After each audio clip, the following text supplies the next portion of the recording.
E aí pessoal, boa noite. Agora sim, vamos conectar aqui no Insta, no Face. Vai me dar mais uns minutinhos aí.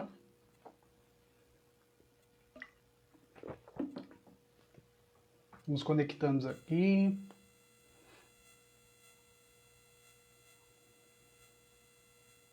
Vamos conectando. Boa noite pessoal. Vão entrando aí. Eu vou conectando aqui no Insta e também no Face. Se você puder dar uma compartilhada aí com os seus amigos, seria bem legal. O papo vai ser muito bacana hoje. Nós vamos bater um papo bem legal. Só mais um minutinho, nós já entramos aqui.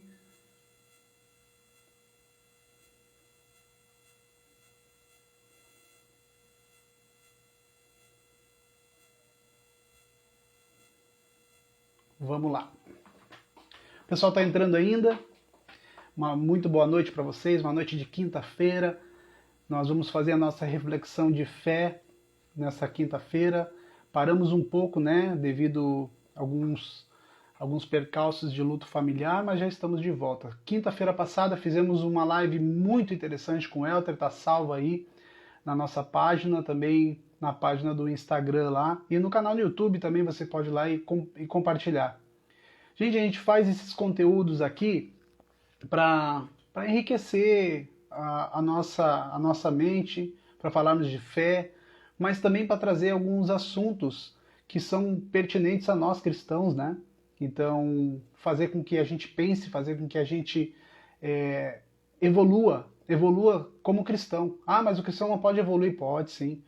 Uma boa noite, Mereci, boa noite, Lígia, boa noite, Kelly, o pessoal também do Insta. Quem tá mais aí quiser dar uma boa noite, deixar uma palavra aí, a gente fazer um bate-papo enquanto a gente não entra. A mensagem vai ser muito legal hoje, muito legal mesmo. Eu, se eu fosse você, não perderia. Eu não vou perder, né? Porque eu vou estar aqui fazendo. Vai ser muito legal. Pode ir compartilhando se vocês quiserem. Vai ser muito legal a mensagem hoje. E enquanto isso, eu vou conectando aqui no Insta. Deu. Agora sim.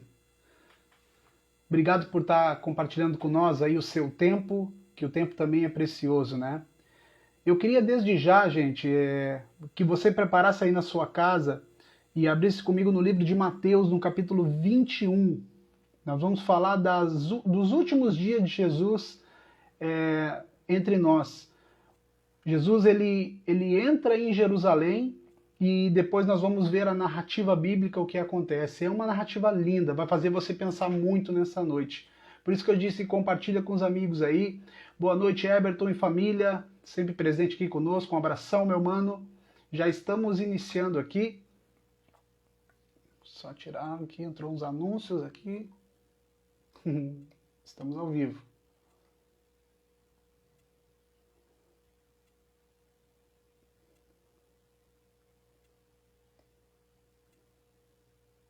Ok, retomamos. Mateus capítulo 21, gente. E no versículo 12, vai dizer assim: Jesus entrou no templo e expulsou todos os que ali estavam comprando e vendendo. Derrubou as mesas dos cambistas e as cadeiras dos que vendiam pombas. E lhes disse: está escrito, a minha casa será chamada casa de oração, mas vocês estão fazendo dela um covil de ladrões. Ele estava citando aqui Isaías 56. Jesus estava citando Isaías 56. E ele entrou, para a gente entender a narrativa, Jesus entrou em Jerusalém. A gente sabe aquela entrada triunfal, né? Em cima de um burrinho.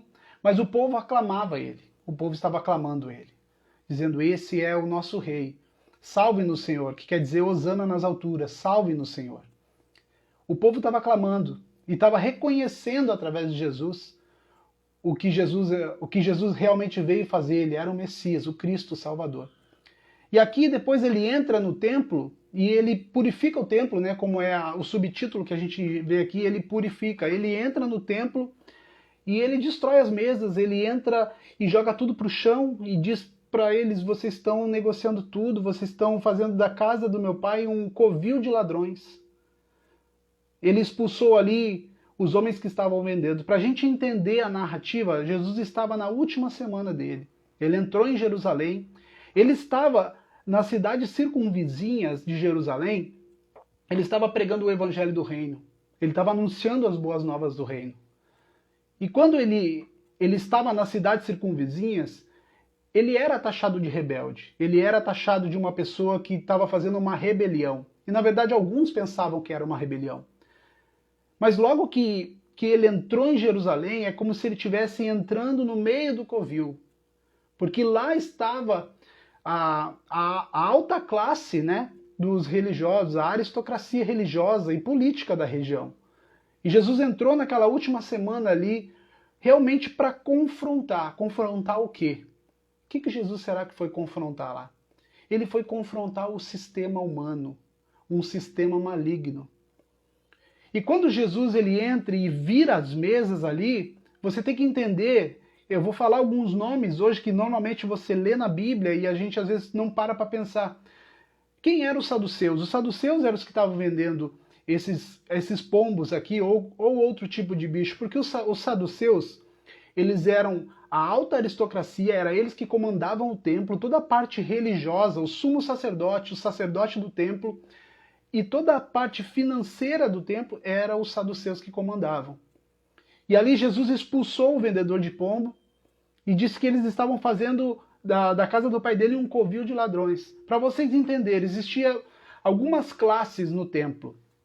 Naquela época existiam os fariseus, os saduceus, os herodianos, existiam os escribas e por trás deles, lá, vamos dizer que as patentes mais baixas, os publicanos, ao qual Mateus, quando foi chamado, era um publicano, né? Os saduceus, eles comandavam o templo, eles faziam toda a parte eclesiástica do templo. Então, eles que elegiam o sumo sacerdote, os sacerdotes, já não era mais feito pela lei de Moisés, como era para ser como a lei de Moisés mandava, mas eles já não observavam a lei. Eles estavam fazendo um conluio político-religioso. Porque todos sabem que nesse período, no período interbíblico, que é o período de Malaquias até Mateus, foi o período que Jerusalém esteve escrava todo o período ele foi escravo, mas depois do período interbíblico ele foi escravo de Roma. Roma tomou, novamente sitiou os judeus e fez com que os judeus ficassem escravos. Então essas classes surgiram no período interbíblico. E quando Jesus veio, ele veio no meio dessa classe política. Então os saduceus, eles comandavam toda a parte religiosa do templo e comandavam também a parte de dinheiro. Para vocês entenderem, existia duas moedas, a grega e a romana. Existia o dracma e existia o denário. E isso era a moeda que comandava toda aquela parte ali, aquela região ali, aquela área territorial. Era a moeda que eles tinham para negociar. Só que no templo, os saduceus, eles criaram a moeda do templo. Ou seja, eles ganhavam dinheiro porque o povo era obrigado a ir lá e comprar um animal. Já não era como a lei dizia. A lei dizia que no dia do sacrifício teria que levar um animal puro, o melhor animal que a gente tivesse do nosso... Pô, se fosse ovelha, se fosse pombo, depende do pecado. Aí a lei de Moisés é que ia mandar que tipo de animal ia ser sacrificado. Então eles começaram a vender os animais no templo, os saduceus que comandavam a parte religiosa do templo. Mas para você poder comprar um animal deles para sacrificar ali no templo mesmo, você era obrigado a fazer o câmbio. Você era obrigado a comprar com o dracma ou com o denário, uma moeda grega ou a moeda romana, você comprava a moeda do templo. Então eles ganhavam tanto na venda do bicho, quanto no câmbio da moeda. E isso dava muito dinheiro, muito dinheiro. Esses eram os saduceus, para você entender como é que funcionava o templo na época de Jesus. Quem eram os fariseus? Os fariseus também compunham a grande classe, né, dos sacerdotes ali, dos religiosos, dos doutores da lei, que compunham o Sinédrio. O que era o Sinédrio? É como se fosse um supremo tribunal dos judeus. Eles, nesse Sinédrio, foi que julgaram Jesus, né, quando ele foi condenado à morte. E nessa última semana que Jesus ele entrou no templo e purificou o templo, Jesus estava expondo algumas coisas ali para eles. Jesus estava expondo o sistema religioso que dominava, porque o sistema religioso e a política, eles se alimentam da mesma coisa. Eu vou falar mais para frente aqui. Então, os fariseus, eles faziam parte dessas cadeiras que compunham o sinédrio. E o sinédrio, então os fariseus, eles ficavam na volta querendo brigar com os saduceus, porque eles queriam a classe dos saduceus, eles queriam tomar, eles queriam indicar quem era o sacerdote, o sumo sacerdote. Então já era uma coisa mais política do que propriamente dita uma coisa religiosa, porque eles não observavam mais a lei. A lei dizia que deveria ser um sacerdote, filho de sacerdote, de uma herança sacerdotal, da tribo de Levi, que é para dar sucessão às coisas de Deus no templo. Mas aí não existia mais. Como eles eram escravos de Roma, Roma chegava nos ouvidos dos saduceus, que gostavam de Roma, chegavam nos ouvidos dos saduceus e eles indicavam politicamente. Por quê? Porque para Roma era muito bom que Roma mantesse a paz entre os judeus, porque o que interessava para Roma não eram as pessoas, era o dinheiro, eram os impostos. Então eles falavam assim, vocês comandam o povo judeu, vocês fazem a bagunça de vocês, mas me dão os impostos para cá. Então tinha essa indicação de Roma para o sumo sacerdote do templo e esse conluio político-religioso. Então se misturou a política e a religião. Então eu falei dos saduceus e falei dos fariseus. Quem eram os herodianos? Os herodianos também era mais uma classe dentro do sinédrio também. Vocês imaginam que bagunça. É mais ou menos essa CPI que a gente vê hoje aí na televisão. Eles ficam chamando de Vossa Senhoria e se xingando. Eles querem se matar, mas ficam Vossa Senhoria. É mais ou menos o que acontecia na época dentro do templo em Jerusalém. Porque um queria pegar o cargo do outro. Os herodianos, eles eram totalmente a favor de Roma. Porque os herodianos, o que quer dizer herodianos? Os favoráveis de Herodes. Herodes era o rei, né, de Roma. Então os herodianos, eles estavam dentro do templo, eles eram judeus também, iguais os fariseus, iguais os saduceus, todos eram judeus, mas eles tinham suas subclasses dentro do templo. E os herodianos, eles ficavam como se fosse assim, não, Roma sitiou nós, mas Roma nos deu infraestrutura, Roma nos deu saúde, nos deu educação, sabe? Como se fosse um governo governando um outro país que era escravo. Na verdade, eles eram todos escravos, né? Então os herodianos também eram uma classe religiosa dentro do templo. Vocês estão vendo a bagunça que era, né? Um monte de gente querendo mandar. Existia a quarta classe, que é os escribas. Esses eram os doutores da lei, os intérpretes da lei. Esses caras que faziam toda a cópia, né? Os copistas, eles que copiavam a lei e eles interpretavam junto com os fariseus. Mas era um querendo pegar o outro, gente. Era uma classe de interesse, de subinteresses ali dentro, mas eles já não estavam mais observando. E quando Jesus entrou aqui nessa entrada em Jerusalém e ele foi para o templo e derrubou as mesas e os cambistas ali, os saduceus que estavam ali, Jesus estava expondo aquilo que eles estavam só tendo uma aparência, porque a aparência deles era uma aparência religiosa, mas dentro deles existia só um interesse, que era o interesse por poder. Grave bem isso que eu vou falar. A política e a religião, elas trabalham nos mesmos interesses, no poder e no dinheiro. Esses dois pilares é o que trabalha toda a cúpula religiosa e a política. É por isso que é muito difícil hoje vir falar assim, tu é a favor disso, a favor da direita, a favor da esquerda, a favor do centro. Não, gente, eu não sou a favor de nada, eu sou do evangelho. Eu não defendo a esquerda, eu não defendo a direita, eu não defendo o centro, porque eu sei que no fundo, esses políticos todos, eles querem poder e dinheiro. E a religião, quando se mistura com a política, para vocês verem como não é de agora, hoje a gente vê essa barbaridade, né, que é eu bem gaúcho falando agora, né, tem pessoas de outro estado vendo aqui, essa barbaridade que é hoje, os principais sacerdotes evangélicos hoje se misturando lá com a cúpula da política, porque existe jogo de interesse no meio disso. Não se engane, os políticos não estão nem aí para o povo. O político se alimenta do povo e a religião se alimenta do povo. É como se tivesse duas bocas comendo o povo, porque o povo, para a religião, ele gera oferta e sacrifício, dinheiro, e para a política mantendo um povo debaixo da religião, um povo organizado em paz, para eles é bom porque eles vão obedecer todos os mandamentos da religião e eles vão acabar gerando imposto para Roma. Isso era o que acontecia na região na época de Jesus. E aqui nós estamos falando da última semana de Jesus. Vocês estão entendendo que essas 5 classes, mais os publicanos, que era Mateus foi um dos publicanos, os publicanos eram judeus também que ficavam em toda a cidade e eles recolhiam o imposto. Eles recolhiam imposto e passavam lá para os saduceus. Então já ficava um pouco na mão dos publicanos, um pouquinho na mão dos fariseus, dos herodianos, e depois subia para Roma. O Cássio falou treta. É treta mesmo, Cássio.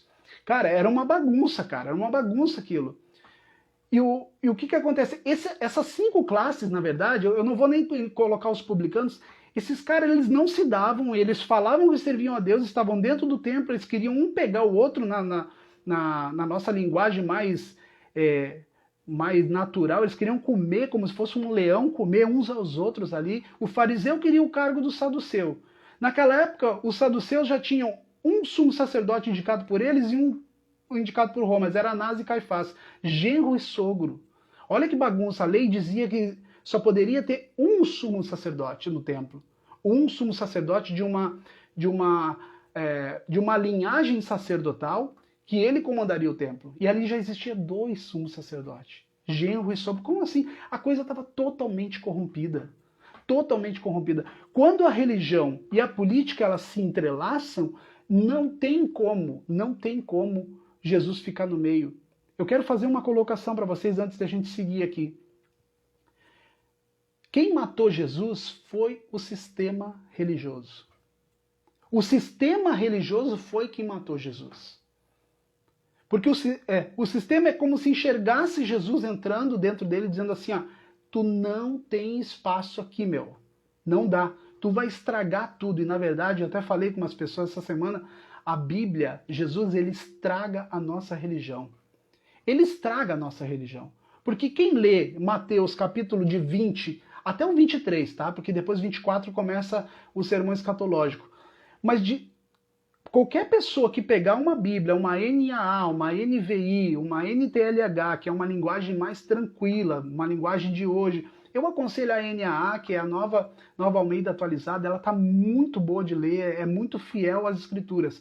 Todo o Novo Testamento, vocês sabem que foi traduzido do grego, o Antigo Testamento foi traduzido do hebraico. E para vocês entenderem, pega o capítulo 20, 21 e 22 e 23, se vocês não entenderem o capítulo desses 4 capítulos aqui, e Jesus não bagunçar a religião de vocês, é porque vocês estão cegos. Porque é impossível a pessoa que lê os capítulos de 20 a 23 e não entenda o que está escrito.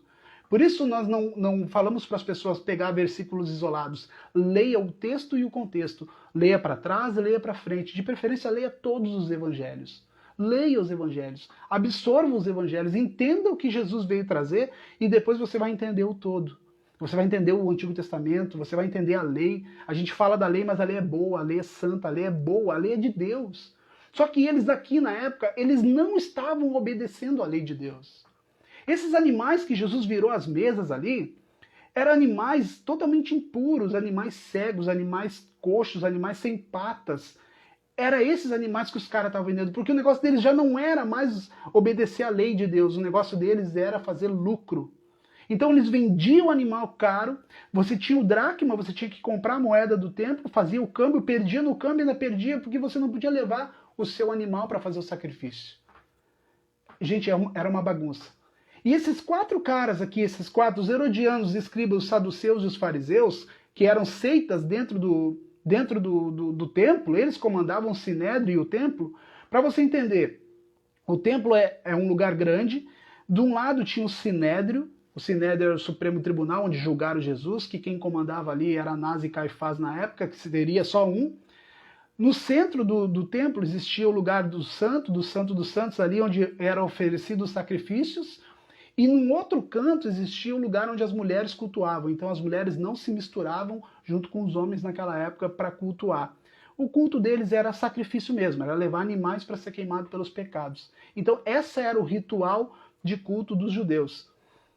E quando Jesus entra, esses 4 caras que não se davam, olha só, os fariseus, eles criam na Torá, na lei. Os saduceus não criam na ressurreição. Como que eles estavam junto ali? Os escribas eram os copistas, os doutores da lei que faziam interpretação. Os herodianos eram os caras que estavam lá junto com Roma. Eles eram herodianos de Herodes, eles estavam lá junto com Roma. Eles só eram um braço de Roma ali, sendo judeus. E os publicanos eram os traidores dos judeus. Esses caras todos se uniram, que a gente vai ver a narrativa aqui pra frente, quando eles tentaram pegar Jesus. Porque quando Jesus entrou e fez aquele escarcéu ali, virou tudo as mesas e os animais, os caras falaram assim, puxa, o povo tá com Jesus. O povo tá aclamando, tá gritando, Hosana, salva-nos Senhor nas alturas. Eles não gritavam isso pros fariseus, pros herodianos, para nenhum deles. E o que eles falaram? Assim, nós vamos perder a nossa boquinha, cara. Nós temos que dar um jeito nesse Jesus. Eles se reuniram, esses quatro, fariseus, saduceus e os escribas os herodianos, eles começaram a mandar um após o outro.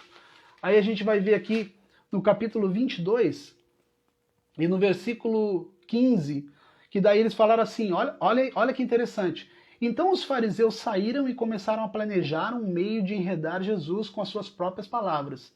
Enviaram-lhe os discípulos junto com os herodianos, olha só.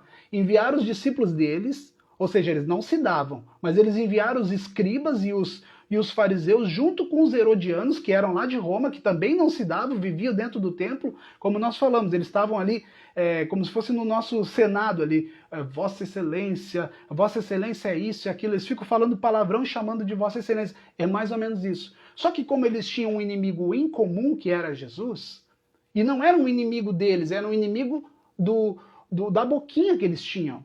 Esse era o maior inimigo. Ele estava se sentindo acuado naquele momento porque Jesus podia estragar os negócios do templo. E o templo era muito rentável. Se você fizer alguma comparação com os dias de hoje, não é mera coincidência, tá? Aí eles uniram os fariseus, pegaram e falaram para os herodianos, vocês pegam esse discípulo aqui e vão lá, vão tentar pegar Jesus. Aí eles disseram assim, mestre, sabemos que é íntegro entre sinais nos caminhos de Deus conforme a verdade. Tu não te deixas influenciar por ninguém, eles falaram, porque não te prendes à aparência dos homens. Diz-nos, pois, qual é a tua opinião? É certo pagar imposto a César ou não? Mas Jesus, percebendo a má intenção, perguntou, Jesus percebeu a má intenção deles, hipócritas, por que vocês estão me pondo à prova? Mostrem-me a moeda usada para pagar o imposto, e eles mostraram a Jesus. Era um denário, que é o dinheiro de Roma. De quem é essa efígie? De quem é essa imagem na inscrição? Eles falaram, é de César. E Jesus disse, então dê a César o que é de César, que a Deus o que é de Deus. Ao ouvirem isso, eles ficaram admirados pararam de seguir Jesus, retiraram-se. Gente, é muito doido isso. Quando a religião ela tem alguém em comum, um inimigo que afronta, qual é a primeira falácia? É o rebelde, é o cara que está se levantando contra o sistema, é porque o sistema... Jesus, ele bateu de frente no sistema, porque enquanto ele estava nas cidades circunvizinhas pregando o evangelho, ele era uma ameaça de longe. Ele não era uma ameaça dentro, ele era uma ameaça de longe. Mas conforme Jesus entrou dentro do templo, entrou em Jerusalém, o povo aclamou ele, e ele entrou dentro do templo fazendo aquele... Ele estava batendo de frente com o sistema. Ele estava batendo de frente com o sistema político-religioso, porque já não existia mais Deus ali no meio deles. O negócio deles era só corrupção, era só dinheiro, era só conluio, é as minhas vontades, eu indico aqui, tu me indica ali, é como se fosse a nossa política de hoje. Tá? Eu vou votar em ti, mas tu me indica alguém para a secretaria tal. Era isso. Por que existiam os principais sacerdotes naquela época? Não é à toa que a Bíblia dá esses nomes, por isso que é bom você entender a Bíblia, estudar a Bíblia. Isso aqui é teologia, sim, mas isso qualquer pessoa tem acesso a isso. Se você der um Google hoje no Wikipedia ali, você vai ver quem é os saduceus, os escribas, sabe? Isso muda a sua leitura porque você começa a entender a Bíblia. E depois que você entende isso, você começa a entender o todo. Como é que Jesus se movimentava, quem ele bateu de frente. Por que ele chamou os caras de hipócrita? Porque eles estavam fazendo um conluio com Jesus. E Jesus estava dizendo, vocês estão dando a César, vocês podem dar a César, mas vocês estão dando o que é de Deus a César. Vocês não estão dando só a César o que é de César. Vocês estão dando para ele o que é justo, mas vocês estão dando o que é de Deus também. Jesus estava ali de uma forma didática ensinando seus discípulos também. Aí um pouquinho mais para frente, mais uma vez, ó, no capítulo 22, versículo 34. Ao ouvirem, agora eles vão pegar outros, né? Mandaram os fariseus e os herodianos. Não deu certo, não pegaram. Agora eles falaram assim, ao ouvirem dizer que Jesus havia deixado os saduceus sem resposta e os fariseus se reuniram novamente. Um deles, perito da lei. Aqui está escrito perito da lei, mas lá no livro de Marcos vai dizer os escribas, que os escribas eram o perito da lei. Eles escreviam e interpretavam a lei junto com os fariseus. Um deles, e o perito da lei, o pôs à prova com esta pergunta. Ele disse assim, mestre, qual é o maior mandamento da lei? Respondeu Jesus. Ame o Senhor teu Deus de todo o coração, de toda a tua alma, de todo o teu entendimento. Este é o primeiro e o maior mandamento. E o segundo é semelhante a este, ame o seu próximo como a si mesmo. Destes dois mandamentos depende toda a lei e os profetas. Mais uma vez Jesus destruiu eles. Por quê? Porque Jesus estava dizendo assim, ó, vocês dizem que amam a Deus. Tá, ok, vocês estão obedecendo o primeiro mandamento. E o segundo mandamento? Que é amar o próximo de vocês como a si mesmo. Ali eles já não tiveram que, porque Jesus falou assim, e isso depende de toda a lei e os profetas. De dois mandamentos. Eles queriam que Jesus fizesse um levantamento de todas as leis de Deus. Quantas leis são? São 613 leis e os 10 mandamentos. Que são as leis morais, as leis cíveis e a lei cerimonial, que é a lei do templo. Que quem cuidava da lei cerimonial eram os saduceus na época. E Jesus resumiu. E eles, não contentos com isso, o que eles fizeram? Mais uma vez, ali no versículo 41. Estando os fariseus reunidos, Jesus perguntou. Agora Jesus indagou eles. Agora Jesus vai para cima deles. Agora Jesus vai bater de frente com o sistema. O que vocês pensam a respeito do Cristo? De quem ele é filho? Eles responderam, é filho de Davi. Então, Jesus novamente falando, então como é que Davi, falando pelo Espírito, o chama Senhor? Pois ele afirma, o Senhor disse ao meu Senhor, senta-te à minha direita, até que ponha os inimigos debaixo dos meus pés, algumas traduções por escabelas dos meus pés. Se, pois, Davi o chama Senhor, como pode ser ele seu filho? Ninguém consegue responder a essa palavra. E aquele dia em diante, ninguém mais se atreveu a lhe falar perguntas. Gente, Jesus, ele é demais, esse cara. Jesus é demais, gente. Jesus é demais.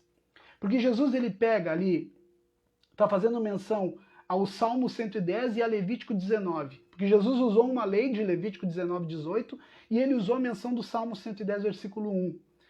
E Jesus falou para ele, como Davi me chamou de Senhor, se ele é o meu pai? Davi reconheceu que eu sou o Senhor. E fazendo isso, não fizeram mais pergunta por quê. Aí eu vou trazer para os nossos dias agora. Os caras se reuniram todos para falar contra Jesus, que era o rebelde da região. E Jesus disse para eles assim, vamos falar de teologia? Vamos falar de lei?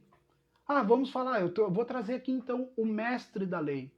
Vou trazer o cara que mais entende de lei, o escriba e os fariseus. Não deu. Então eu vou trazer os herodianos, que eles são o braço de Roma. Não deu também. Então eu vou trazer agora os saduceus, que são os caras, são Anás e Caifás. Não deu. Porque quando a religião perde a discussão teológica, entra a gritaria, a agressão e entra os conluios. Porque a religião, ela fica acuada quando um discurso como esse de Mateus 22 entra diante das pessoas. Porque isso estraga o dinheiro do templo, os negócios do templo, e muito mais destrói a religião e faz com que as pessoas sejam libertas de um sistema religioso. Gente, isso é a mensagem da nossa vida. Porque se nós vivemos dentro desse sistema religioso, que vai ser inevitável que nós vivamos dentro de um sistema. É inevitável. Nós dependemos da política, nós estamos dentro de um movimento religioso, e infelizmente nós estamos. O fato é que Jesus não veio destruir o sistema religioso. Toda a narrativa de Mateus foi um cara que foi um publicano, né, um deles ali, que eu falei, um daquelas classes. Mateus era cobrador de imposto, o publicano ele era corrupto. Mateus ele teve o feeling de pegar tudo e colocar tudo em ordem. A narrativa de Mateus, para mim, é um dos melhores evangelhos, porque ele está sendo narrado diretamente para o povo judeu. E ele conseguiu trazer tudo o que Jesus fez e colocar isso nas Escrituras. E quando nós nos voltamos, quando Jesus se voltou contra o sistema, Jesus sabia que não ia destruir o sistema. Vocês já pararam para pensar que Jesus entrou como carne, ele morreu na cruz pelos nossos pecados, Jerusalém era escrava de Roma, e Jerusalém continuou sendo escrava de Roma. Jesus não libertou territorialmente o povo. Era isso que o povo queria, que Jesus libertasse territorialmente. Mas Jesus não libertou o povo territorialmente. Aí eu vou começar a mexer com a sua cabeça, porque nós temos que parar para pensar um pouquinho o que Jesus veio fazer. Se ele não veio destruir o sistema, por que ele bateu de frente com o sistema? Ele estava nos ensinando algo. Vocês vão viver no meio do sistema, vocês não vão ser prisioneiros do sistema. É isso, gente. Aqui está a grande revelação do Evangelho. A grande revelação do Evangelho é quando Jesus morreu na cruz, ele nos libertou, nos perdoou dos nossos pecados, nos salvou, mas ele não nos tirou da nossa vida. Ele não nos tirou do nosso lugar. Nós continuamos vivendo no mesmo modo, da mesma forma que nós vivíamos. A grande diferença agora é que eu e você somos livres do sistema religioso e político. Nós somos livres desse sistema. Ah, mas como é que eu saio desse... Não, você não precisa sair do sistema. Você é livre. Você é livre de um sistema que está ativo e não vai parar. É o sistema político-religioso só quando o mundo acabar. Porque nós dependemos disso. É as ferramentas que tem. E Jesus sabia que não ia destruir o sistema religioso. Mas Jesus destruiu o pecado. Jesus libertou aqueles que tinham entendido. Os discípulos que estavam com eles, cara, os caras entenderam a mensagem. Os caras entenderam. Agora, trazendo para os nossos dias, as pessoas hoje estão dando mais valor a seguir uma ideologia política e religiosa, defender uma denominação, defender uma cláusula da sua igreja, do que obedecer às palavras de Cristo, gente. Isso é assustador. São pessoas adultas que são comandadas por esse clã, por a aristocracia religiosa dos nossos dias hoje. Nós somos de Cristo, frequentamos as igrejas, mas nós não somos presos ao sistema. O sistema não faz mais parte da nossa vida, embora vivamos nesse mundo. Vamos sofrer dores, vamos ter doenças, sim. Não vamos ser prósperos por causa do Evangelho, não. Desculpa se eu destruir o teu sonho aqui nessa noite, mas você não vai ganhar dinheiro com o Evangelho verdadeiro, e não é essa a intenção de Jesus. Eu não estou aqui porque eu recebo dinheiro de ninguém, eu estou aqui por amor a Cristo. A gente está aqui dando a cara a tapa, porque a gente ama Cristo. E porque Cristo me libertou do sistema religioso, eu também vou levar essa mensagem para quantas pessoas for que entenderem. Não é o fato, por isso que eu digo sempre nos nossos grupos, a igreja, o prédio não é a igreja. Aquele lá é um lugar onde nós nos reunimos, mas não é a igreja. Não, a nossa fé não parte de lá, a nossa fé não parte daquele lugar, a nossa fé parte de Cristo. É Cristo que nos libertou. Jesus estava dizendo para eles, vocês fizeram da casa do meu pai um negócio, um covil de ladrão. Era todas as classes políticas naquela época. Os saduceus, eles eram totalmente políticos já. Os herodianos, então, nem se fala. Eles davam mais atenção para a política da época do que propriamente para a lei de Deus. Então eles não queriam mais saber disso. Eles formaram o templo de Deus um lugar de comércio, de lucro, de conluio, de debates políticos. O povo já não interessa mais, amassa o povo, pega o povo. E isso é muito atual, como disse aqui o Herbert, é muito atual mesmo, é dos nossos dias. E a gente tem que viver dentro desse sistema, mas livre desse sistema. Somos livres, gente. Somos livres. Você não vai perder o seu braço se você não der um dinheiro na igreja. Eu não estou falando que não tem que contribuir. A gente contribui porque a gente sabe que a pregação do evangelho depende também de dinheiro. Mas nós somos livres. Somos livres para poder estar diante de Deus e também ofertar com o nosso dinheiro. Gente, essa mensagem ela liberta a gente. E Jesus, batendo de frente com o povo, com o religioso, ele sabia que não ia acabar com o povo religioso. Vocês sabem, eu sei que todos aqui estudam Bíblia. Jesus disse, né? eu destruirei o templo em 3 dias. Aí os caras começaram a zombar dele. Capaz, foi erguido esse templo aqui em vários anos e agora você diz que vai destruir em 3 dias. Jesus estava falando do corpo dele. Jesus destruiu o corpo dele ali, para que o corpo dele nos libertasse do conluio da religião, do sistema maligno religioso. Vocês sabem que o templo não foi destruído. O templo depois foi destruído no ano 70. Quando o povo, junto com o povo, os zelotes, quando você lê a palavra zelote na Bíblia, o Simão Zelote, e não é o sobrenome dele, zelote era um povo que era uns revolucionários armados. Eles queriam se libertar de Roma, da escravidão, né, política de Roma, e eles faziam esse, como se fosse umas Farc, sabe? Ali aqui que tem na Colômbia, se eu não me engano, as Farc, eles eram uma comunidade armada. E esses caras fizeram toda essa revolução para tentar libertar o povo de Israel de Roma. E não deu certo, né? Roma entrou com o exército, destruiu, matou um monte de judeu, e aí sim o templo foi destruído ali. A gente sabe, então os discípulos já estavam andando, Jesus já tinha sido morto, o Espírito de Deus já estava com os discípulos, a igreja começou a ser perseguida, os religiosos principalmente começaram a ser perseguidos. A gente sabe que o cânon, foi fechado no ano 300, foram 300 anos depois que a Bíblia foi fechada. Até os 300 anos foi terrível a perseguição da igreja, porque eles não negociavam a palavra. Eles não negociavam. Ah, não, mas tem que fazer tal coisa, é lei. Não, não é lei. Jesus não veio trazer uma lei. Jesus veio trazer a liberdade dentro de um sistema religioso. Ele não veio acabar com o sistema, ele veio trazer a liberdade. Vocês estão entendendo isso? Vamos para 40 minutos já. Nosso bate-papo está muito legal, gente. Eu queria que vocês entendessem isso, porque as pessoas hoje dão mais bola para as ideologias das instituições religiosas do que propriamente para as palavras de Jesus. Tanto é que você fala de Bíblia, essas passagens para muitos aqui está sendo, uau, está escrito, onde está escrito? Gente, a gente está brincando. Vocês têm que ler esse livro. A Bíblia vocês têm que ler, vocês têm que estudar a Bíblia. Porque é isso, as palavras de Jesus vão trazendo transformação para quem nós somos. É por isso que eu digo para as pessoas, não precisam vir congregar na minha igreja. Não precisa. Leia a Bíblia. Liberte-se, abra os olhos e leia a Bíblia. Se você lê a Bíblia, você vai ser livre. Porque o Espírito Santo vai te conduzir. Eu anotei mais algumas coisas, mas eu acho que o nosso bate-papo ficou muito legal. Se você quiser deixar um comentário, quiser contribuir aí, algumas perguntas, pode colocar enquanto a gente vai terminando aqui.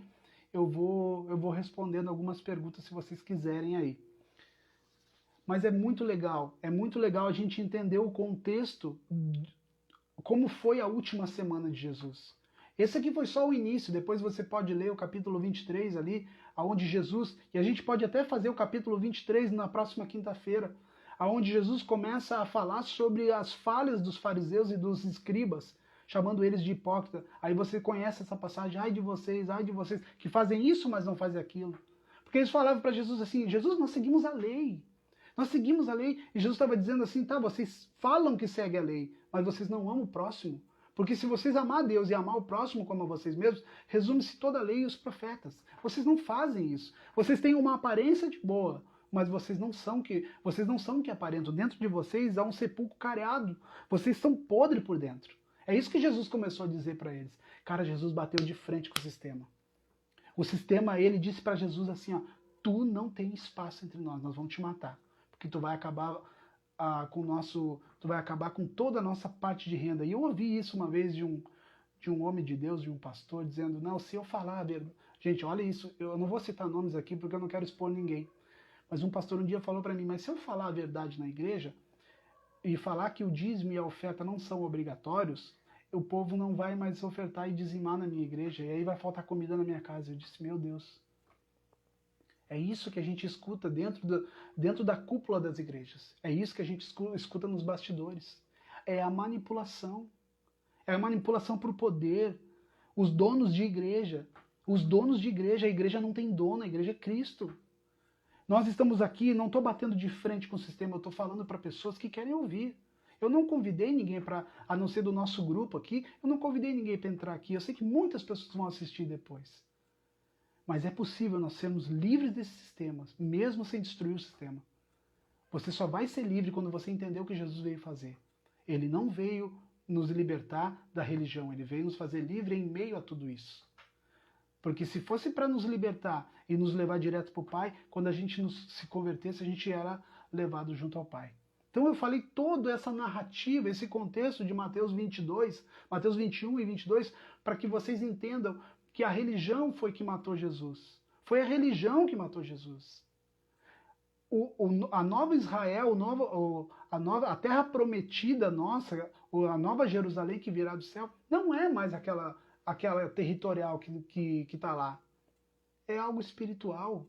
Nós vamos sim, mas Jesus veio trazer uma perspectiva espiritual e não terrena. O tempo inteiro foi assim. E a perspectiva de Jesus sempre foi espiritual. Então desculpa se eu estraguei a sua motivação de querer ficar rico, ou se algum pastor pregou para você dizendo assim, não, vamos lá na igreja fazer a campanha do não sei o que tu vai ficar rico. Não vai ficar rico nada. O evangelho não se trata de dinheiro. Não se trata de dinheiro.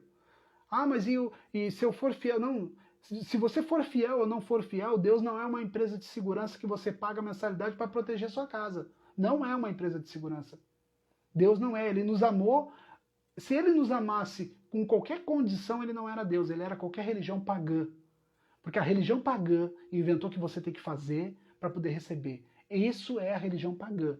A religião pagã, como qualquer outra, pode usar o nome de Deus, pode usar o nome de qualquer outro Deus.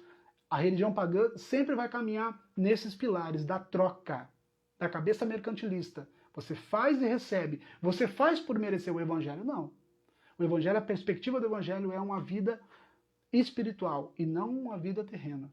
Você quer ter dinheiro, quer prosperar? Estude, trabalhe duro, acorde cedo, se for possível. Também acordar cedo, não. Tem gente que acorda tarde, vai trabalhar tarde, isso aí é bobagem. Mas quer ter dinheiro? Estude, trabalhe muito, estude muito. Quantas pessoas estão lá tentando forçar Deus para Deus me dar alguma coisa, você está lá estudando. Porque a mensagem do Evangelho não é sobre nós, não é sobre o ser humano. Se você ouviu dentro de uma igreja que Jesus ele veio para nos dar coisa nessa terra, não é a mensagem de Cristo. Isso é uma mensagem de uma religião pagã igual às outras. Então eu quero deixar nessa quinta-feira, talvez na quinta-feira que vem, a gente faça o capítulo 23 de Mateus. Eu deixo essa mensagem para vocês, capítulo 20, 21 e 22, você vai gastar 15 minutos. 15 minutos você vai gastar. Não diga que você não tem tempo para ler a Bíblia. Abra a Bíblia, capítulo 20, 21 e 22, e você vai ver o que está escrito. Nos nossos grupos na sexta-feira, o pessoal que está aqui sabe, a gente está andando em todo Mateus. Do capítulo 1 a gente já está no capítulo 15. Então estamos fazendo versículo a versículo, trazendo contexto histórico, entendendo o que Jesus está falando, sem adicionar o que eu acho, só o que a Bíblia está dizendo. E isso é libertador. Deixa eu ver uma pergunta aqui. Você comentou que os religiosos também foram perseguidos depois da morte de Jesus. O que religioso você se refere? Então, vamos lá. Na verdade, não foi os religiosos que foram perseguidos, foram os discípulos, né? Foi a igreja de Cristo. Foi a igreja dos discípulos de Cristo. Eles foram muito perseguidos até o ano 300, foi onde mais morreu cristão. Os primeiros anos, então, foi terrível. Essa pergunta foi da Camila. Os primeiros anos foram terríveis, porque toda pessoa que se declarava cristão, eles perseguiam até a morte. Então não foram os religiosos, na verdade, foram os discípulos de Jesus, a comunidade de discípulos de Jesus. Isso foi talvez se eu falei os religiosos, eu troquei a palavra, desculpa, tá? Mas não foram os religiosos, foi os discípulos de Jesus, que confessavam Cristo. Também no primeiro século que começaram a chamar eles de cristão, os seguidores de Cristo. Tem mais uma pergunta aqui. Isso acaba Cris. Isso acaba frustrando se não prosperar. Deus não te dá, não está te abençoando. Sim, essa é a grande falácia. É medir as pessoas pela prosperidade. Ou seja, a pessoa que está sendo que está andando bem, está ganhando dinheiro, sendo próspero, está estudando, essa é porque Deus está abençoando. Essa crise é uma ideia da teologia da prosperidade. Eu quero que vocês procurem no Google depois ali, pastor Kennedy Reagan. Esse pastor, em 1976, nos Estados Unidos, ele foi o que fundou um dos que fundaram essa teologia da prosperidade do neopentecostalismo, que é um câncer dentro do cristianismo. Tanto é que as tradições cristãs não reconhecem o neopentecostalismo como irmãos. Eu não estou falando do Douglas, tá? Eu estou falando das tradições cristãs antigas, não reconhecem o neopentecostal como irmãos. Eles não reconhecem. Claro, isso pode ser um pouco mais radical. Eu estou falando o que a história diz. Esse pastor Kennedy Reagan, ele fundou a escola Rema. E aqui no Brasil, nós temos mais de 120 escolas Rema. E eles formam uns teólogos dessa teologia da prosperidade. Muito pastor que você conhece estudou nessa escola Rema aí. Eu não aconselho ninguém, não. Estude a Bíblia e você vai ver. Então isso vem da teologia da prosperidade. Qual é os 3 pilares da teologia da prosperidade? As finanças, se você é rico, você tem Deus. A saúde, se você tem saúde. E se a sua família está na fé. Se estão indo na igreja, não é na fé, se estão indo na igreja. Esses são os 3 pilares. Porque isso o quê? Se você está indo na igreja, você está ofertando e você está fazendo seu sacrifício. Se você está prosperando, você cada vez está dando mais dinheiro para esse sistema religioso. Então, tudo existe um conluio, como nós falamos aqui na época de Jesus. Se você entrou agora, pegue depois, vai ficar salva. Escute essa mensagem, vai ser muito legal. Vocês têm mais pergunta aqui? Deixa eu dar uma olhadinha. Se eu não passei ninguém. Não, é isso aí. Gente, se edificou a sua vida, eu quero agradecer muito a presença de todos aí que ficaram, os que vão assistir depois. Espero que tenha sido um pouco despertador para você. Eu não peço que você saia da sua comunidade de fé, não faz isso. Deixa Deus ser Deus na sua vida, só isso. Eu sempre digo que se nós não atrapalhar o agir de Deus, já está de bom tamanho. Não atrapalha Deus. Não tenta dar uma forcinha para Deus. Nós fomos até ensinados a orar, né? Dando uma forcinha para Deus, dizendo para Deus assim, Deus faz isso. E seja feita a tua vontade? Não. Porque se nós falarmos seja feita a tua vontade, a vontade de Deus pode ser que não seja a minha. Isso é religião. Isso é uma religião pagã, gente. O evangelho não é isso. Nós temos que entender o que Jesus falou. Ouçam as palavras de Jesus. Onde é que eu escuto as palavras de Jesus? Na Bíblia. Leia os evangelhos. Leia as cartas. Eu não estou falando que o Antigo Testamento não é bom, ele é lindo, ele é bom, a lei de Deus é boa, mas existe o seu contexto, existe para que ela serve. Eu não vou falar sobre isso hoje. Mas por que existe o Novo Testamento? Para que existe a lei de Moisés? Qual é o sentido da lei? Eu já posso dar um spoiler para vocês aqui. Jesus disse, semelhante a esse, amar o seu próximo como a vocês mesmos, desses 2 mandamentos depende toda a lei e os profetas. Jesus resumiu. Todo o ensinamento da lei e dos profetas se resume em 2. É espiritual, não é mais mandatório. É espiritual, amar a Deus acima de todas as coisas e amar o próximo, isso é espiritual. Não é mais uma obediência a regras. Agora vocês têm que ser. A régua subiu, gente. A régua era mediana. Mas quando Jesus veio, a régua subiu. Ele disse agora, aquele que cobiça a mulher não era pecado antes. Ele ficava cobiçando com os olhos. Jesus disse, aquele que olhar a mulher com os olhos impuros já pecou. A régua subiu. Mas Jesus não estava trazendo uma regra, dizendo, se vocês fizerem tão conta. Não, não é isso. Jesus estava dizendo, gente, se vocês não entenderam o evangelho e vocês quiserem uma lei, está aqui a lei. A régua subiu. Vocês não querem viver o evangelho, querem viver mandamentos? Então é isso aqui, ó. Subiu a regra. É isso que Jesus estava dizendo. Agora, quem é livre, cumpre os mandamentos. Cumpre a lei. Quem é livre em Jesus vai cumprir a lei e os profetas. Por quê? Porque eu não vou fazer para conquistar. Eu vou fazer porque eu sou. Há uma linha tênue nisso. E isso é muito importante. Eu queria até que você gravasse isso. Nós não fazemos para conquistar as coisas.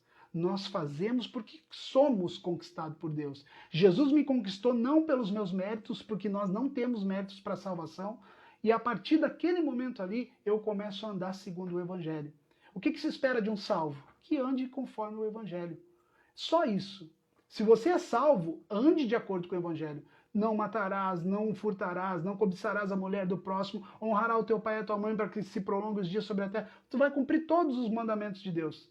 Não por obrigação, mas porque você é um cristão de verdade. E quando nós somos cristãos de verdade, nós fazemos a nossa parte. E não precisa ninguém ficar botando o dedo na minha moleira, dizendo, se tu não der dízimo, não der oferta, o devorador vai te comer e vai te pegar ali, vai pegar tuas finanças, Deus vai te tirar o emprego. Para, isso é bobagem, gente. Para com isso, isso é terrorismo, isso não é evangelho. Isso é o sistema religioso dos fariseus, dos saduceus, dos escribas e dos herodianos ainda. É a cúpula, é a alta aristocracia da nossa igreja. Eu queria encerrar com uma frase só. Eu sei que eu já dei os meus 50 minutos. Se a teologia da prosperidade ela realmente é real, por que que todo mundo que frequenta essas igrejas não ficam prósperos?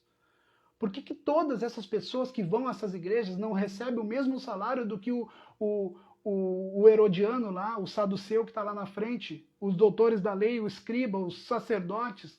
Por que que a alta aristocracia tem que receber mais do que o povo? Se Jesus veio e balizou todo mundo, Jesus colocou o profeta, o pastor, o mestre, o evangelista, lá em Efésios vai dizer os 5 ministérios, mas não é cargo hierárquico, é forma de organização da igreja. É simplesmente isso. Não é para que um mande mais do que o outro, é para que nós como comunidade, nós andamos como comunidade, respeitando uns aos outros e dividindo uns com os outros. Esse negócio de ter um pastor que ganha um salário extremamente mais alto do que a média da igreja, isso não é evangelho, isso é neopentecostalismo, isso é dono de igreja. Eu não sou contra, veja bem, eu não sou contra o pastor ser assalariado, de maneira nenhuma. Tempo integral é bíblico.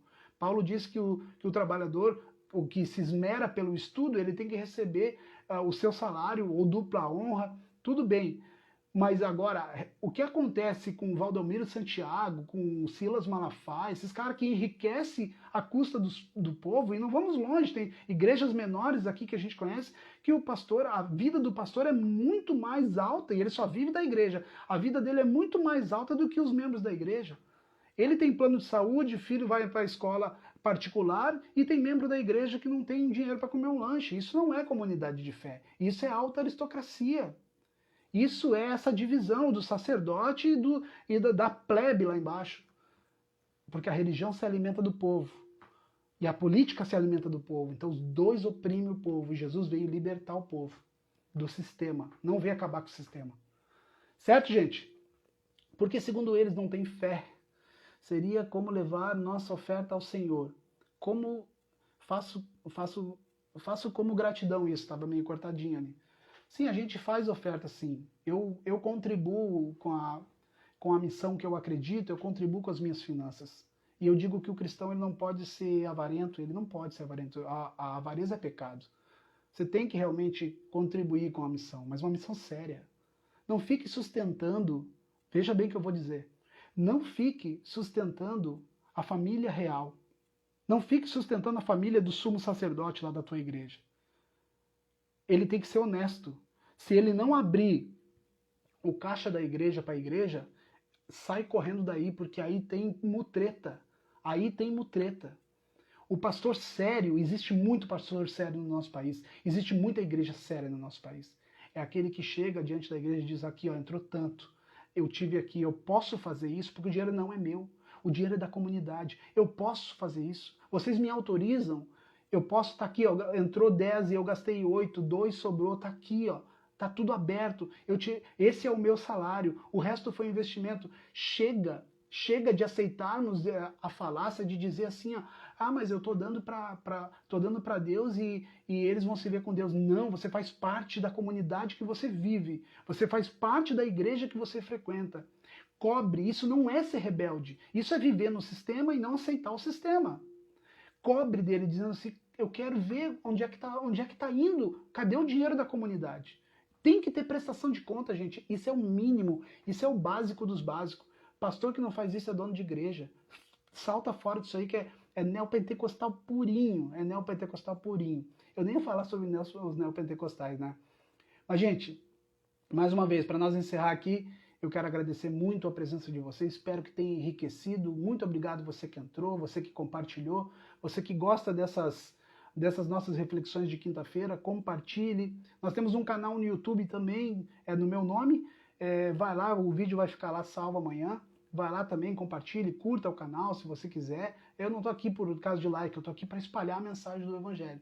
Então, quanto mais gente souber, melhor mais abrangência a gente vai ter, tá bom? Deus abençoe a sua vida, Deus abençoe seu final de semana. Quem quiser participar conosco amanhã na nossa reunião, venha, a gente vai divulgar ali o nosso link. Ainda estamos em pandemia, então nós decidimos não fazer culto presencial, mas a grande parte do nosso grupo aqui, agora falando para a comunidade, já está vacinada, inclusive eu estou vacinada, minha esposa, e a gente está pretendendo fazer um culto já nos próximos meses. A gente vai começar gradualmente, fazendo um culto por mês, e a gente vai começar os cultos presenciais gradual, seguindo os protocolos, vendo quem foi vacinado. Vamos fazer com cautela e com cuidado. E aí, se vocês quiserem estar junto conosco, todas as sextas-feiras online, a gente está ali, 50 minutos, a gente faz uma palavra sempre de 50 minutos, 10 minutinhos de bate-papo e a gente encerra o nosso encontro. E está sendo muito legal. Fala por cima só para obreiros. Vamos falar na quinta-feira que vem, Cris. Fico no compromisso, porque daí a gente entra no capítulo 23 de Mateus e a gente vai discorrer mais ou menos o que Jesus pensava do que é um obreiro de Deus. Tá bom, gente? Deus abençoe. Muito obrigado por vocês terem ficado conosco aqui. Tchau, tchau. Beijo.